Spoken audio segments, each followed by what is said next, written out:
Sejarah kopi. Dari Ethiopia ke warung Nusantara. Halo semuanya, pernah nggak sih kamu lagi duduk santai di warung, pesan segelas kopi hitam panas, terus tiba-tiba kepikiran sebenarnya kopi ini datangnya dari mana ya? Tapi sebelum mulai, jangan lupa like, komen, dan subscribe ya. Nah, kisah kopi ini sebenarnya panjang dan menarik banget. Semuanya berawal dari Ethiopia, sebuah negara di Afrika Timur.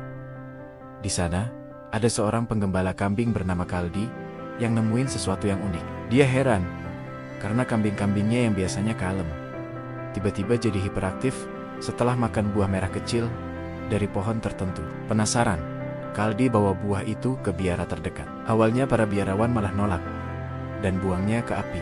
Tapi siapa sangka, justru dari api itu tercium aroma yang bikin mereka penasaran. Mereka coba rebus biji yang udah kebakar itu. Dan boom, lahirlah minuman yang bikin orang bisa melek semalaman. Dari Ethiopia, kopi mulai menyebar ke Yaman. Di sini, kopi nggak cuma jadi minuman biasa, tapi punya nilai spiritual. Para sufi minum kopi biar kuat beribadah sepanjang malam. Kota Mocha di Yaman jadi terkenal sebagai pusat perdagangan kopi.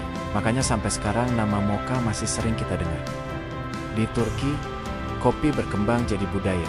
Mereka bikin kedai kopi pertama yang namanya Cafe Hone. Ini bukan cuma tempat minum kopi, tapi jadi tempat ngumpul, diskusi, main catur, sampai dengerin musik. Bahkan, ada tradisi unik, baca masa depan dari ampas kopi.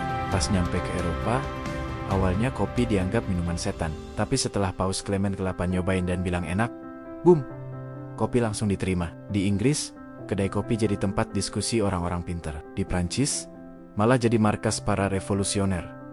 Nah, gimana ceritanya kopi bisa sampai ke Indonesia? Jawabannya, Belanda. Mereka bawa bibit kopi ke Batavia akhir abad ke-17. Setelah beberapa kali gagal, akhirnya berhasil nanam di Jawa Barat.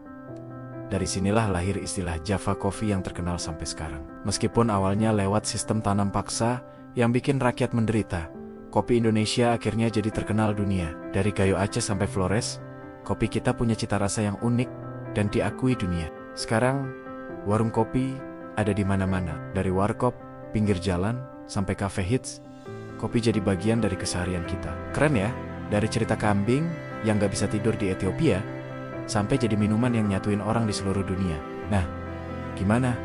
Seru kan perjalanan sejarah kopi? Kalau video ini menurut kalian menarik, share juga ke teman-teman kamu yang suka ngopi. Sampai ketemu di video selanjutnya.